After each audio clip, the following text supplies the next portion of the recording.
I think we can always do things better. I think I can always do things better. And I think it's important for us to be a self-reflective movement to say what could we have done better. I think we could have done better in 2016.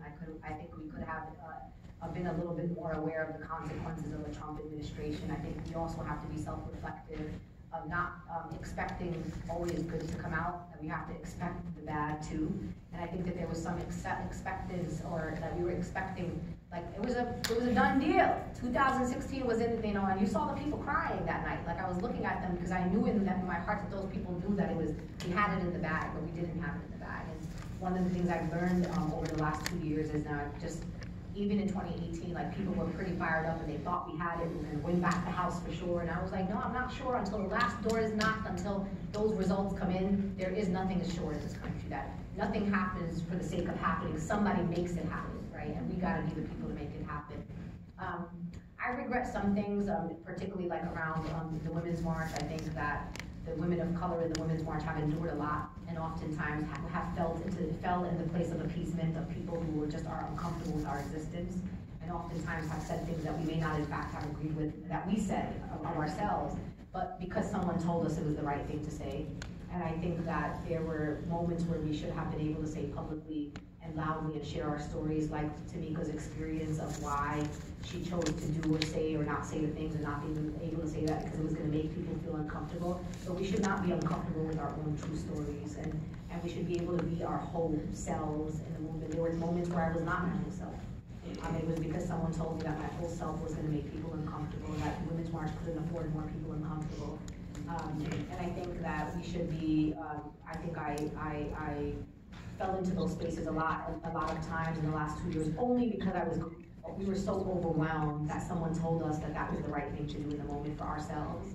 And I think it wasn't the right thing to do. I think that there was an opportunity for us at the Women's March to have courageous conversations, right? To bring in people who were maybe not in agreement with them and have face-to-face conversations, and not have to speak to each other through the media, through op-eds that are not personal, that don't speak to people's hearts, right? And are speaking to people's minds. And I think in the future, I have committed to, and a lot of people know this, and I've started already to do this in the last couple of months. Me and Tamika in particular have traveled the country to talk to Jewish allies everywhere. We've spoken to dozens and dozens of rabbis around the country. We have had one-on-one conversations. We have had small group conversations where we've actually been able to be our true selves and have conversations that have led to people being in really emotional places. Like we've cried together, right? We've shared pain and trauma together, remembering that all of us have pain and trauma. That there's no one community's trauma that's more important than another community's trauma. And that in fact, when we share each other's trauma, we actually lift burdens off each other, right? When we say to each other, we're ready to fight for one another, it has been really, truly a healing process, and I'm committed to that type of process moving forward. So I know you're a truth teller, and I know you want it real, so I won't go with the light question, I'll go with the heavy one. People want to know, based on the issues and everything that you talked about today, isn't racism the cause of all of this? I think the cause of a lot of things in the world are two things actually. And I think at the root of it is racism, right? At the root of it is authorization, but it's also capitalism. And we have to just be clear about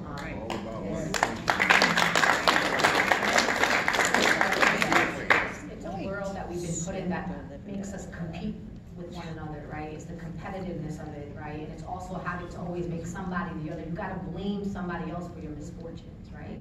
And we've done this over and over in America. We've always had a scapegoat community, right?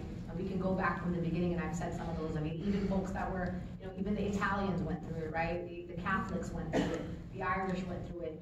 And the difference has been, and why racism is an important component of that, is that in this country, the way in which you have been able to remove yourself from the racism aspect of it is that if you are white-skinned or white-passing, you have the opportunity to assimilate into kind of the larger white power structure. So as an Italian or as an Irish person or a person who's white-passing from an immigrant community at the time, Norwegians and others, folks at the time who were predominantly white Catholics, although they went through extreme discrimination in this country, employment discrimination. I mean, I'm from Bay Ridge, Brooklyn, and I remember going to the Brooklyn Historical Society and seeing signs that said Irish need not apply, right?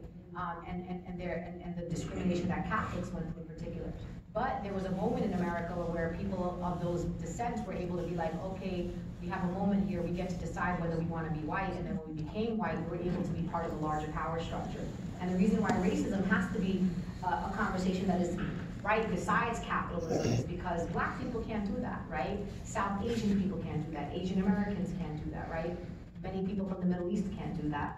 And so I think it's important for us to say that the root causes of the kind of situation that we find ourselves in, you know, extreme poverty in America, the lack of balance that we have is rooted in racism and capitalism. And I'm just going to tell you something that you might not know. For about 20 years, I was part of a campaign led by Arab Americans in the United States, including some Iranians, where we were trying to get a new category in the U.S. Census.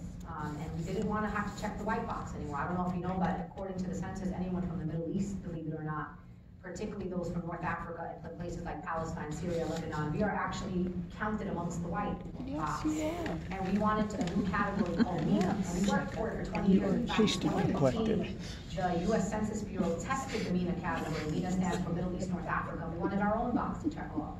And the Trump administration came along and basically said that while we were expecting MENA to be on the 2020 census, the Trump administration came and was like, absolutely not. It took 20 years of work to just literally put it down the toilet. And I'm going to tell you why that's important. Because in America, people think that the majority of America are white people, and particularly white supremacists want this to be a majority white nation, right? And in order to maintain the majority